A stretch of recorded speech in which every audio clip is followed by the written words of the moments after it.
Are we all becoming too dog-friendly? From coffee shops, restaurants and retailers like IKEA, Zara and John Lewis, dog-friendly spaces are becoming easy to come by. But people who are allergic to dogs or afraid of them say that the rise of these dog-friendly spaces is a concern. Even today, we still have a lot of intolerance to fight. Hi, I'm Richard From the Build, Love, End Hate Foundation. And today I want to speak to you about something very serious, a matter that is close to my heart. As a member of the LGBTQQAIP2+ community, I know all about what it is to live as a victim. In fact, it is a big part of my identity. I have experienced hate, bigotry, and intolerance for many, many years. That's why I founded Build, Love, End Hate, a foundation dedicated to the eternal fight against intolerance, with the aim of creating a more diverse, inclusive, and equitable world based on the values of tolerance and social progress. We have fought many battles, raised awareness, and ignited many important conversations about the need for social justice. And we have made great progress in our aim to rid the world of homophobia, biphobia, transphobia, queerphobia, vegan phobia, fat phobia, anti-feminism, Xenophobia, racism, sexism, ableism, Ordism, fat phobia, classism, misogyny, claustrophobia, fat phobia, and many other forms of bigotry and intolerance that we simply must not tolerate. However, we still have a long way to go. Like many of you, I was deeply offended by the recent video that the BBC produced. This video actually posed the question of whether or not we are becoming too dog-friendly and attempted to legitimize the idea that there are too many so-called dog-friendly spaces.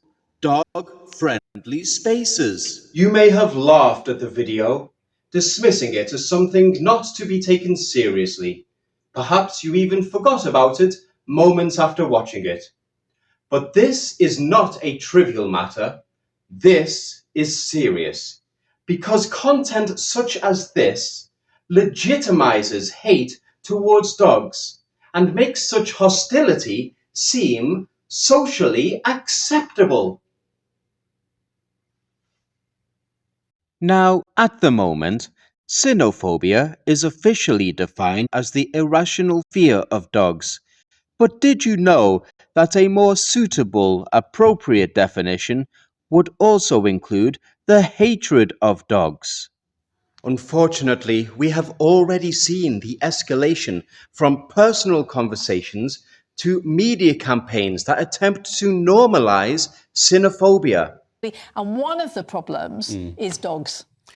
These are dangerous because they can lead to real-world harmful actions. And in recent years, we have seen a rise in cynophobia and cynophobic hate crimes. I met a woman recently who shared with me her story of how she had been verbally abused while walking outdoors with her beloved Labrador. This is exactly the sort of hatred that we must eradicate from our world. That is why it is important for us to stand together as true social justice activists and declare in one united voice that the evil of cynophobia is immoral and will not be accepted in our multicultural world of diversity, inclusion, and equity. We must demand that action be taken to ensure that the rights of this vulnerable canine community are protected. There are many ways that you can get involved. Contact your local councillors and members of parliament and demand that they show support to the canine community, our four-legged friends. On social media, you can use the hashtag #EndCynophobia now. We are also pleased to announce that the 15th of July is Canine Pride Day, the day after Non-Binary Awareness Week and the day before International Drag Day. So join with us in the spirit of diversity, inclusion, equity, love and tolerance as we declare in one united voice, no hate, no fear, cynophobes aren't welcome here.